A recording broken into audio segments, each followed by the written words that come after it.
Gerald Lucas here with another installment of Ask Gerald, where you get your real estate questions answered. Today's question comes from Kurt.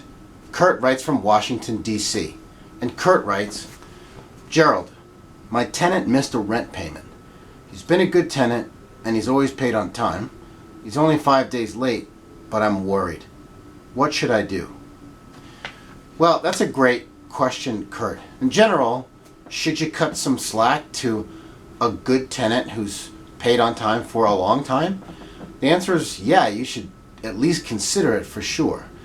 And I don't say that just for sentimental reasons or to maintain good karma, although you should try to do that anyway. And it's okay to, recognize that we're all human beings and think about my first real estate commandment, which is real estate is a lot more about people than it is about bricks and mortar. You can see my other real estate commandments on geraldlucas.com.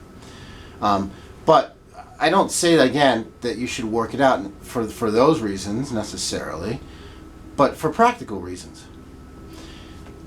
Every time you turn over a unit that you own, a property that you own, it costs you money. You're going to have to pay to paint, you're going to have to pay perhaps to carpet and do repairs, you're going to have to pay for marketing, you may have to pay a realtor 1 month's rent to get the new tenant in there, and you also risk the chance of not getting as good a tenant as this tenant has already proven to be. If they've already proven to be a good tenant, then you've got more data, you've got more information on them.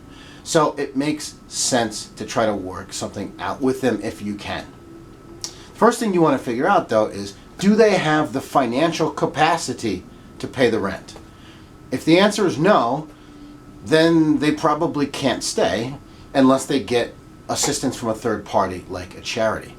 However, if they miss a payment or they're going to miss a payment because of a temporary situation that they can bounce back from, then by all means try to work something out.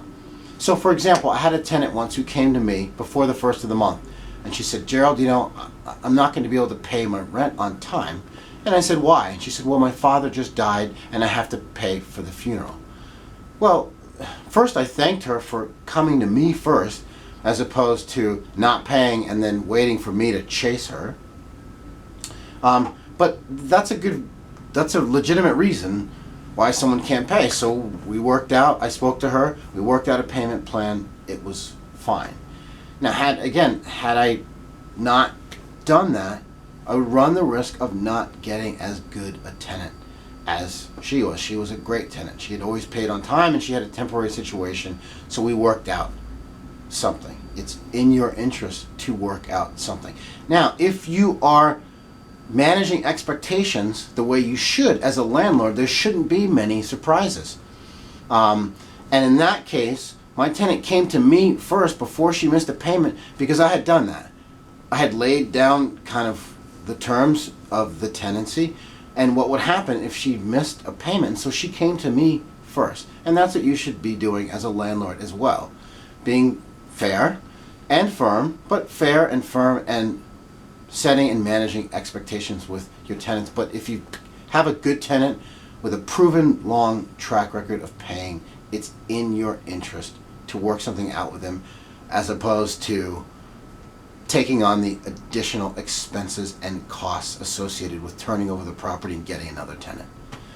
So thanks for your question, Kurt. Good luck. For more real estate information and tips, visit my blog at geraldlucas.com. I'm Gerald Lucas, and I'll see you again soon.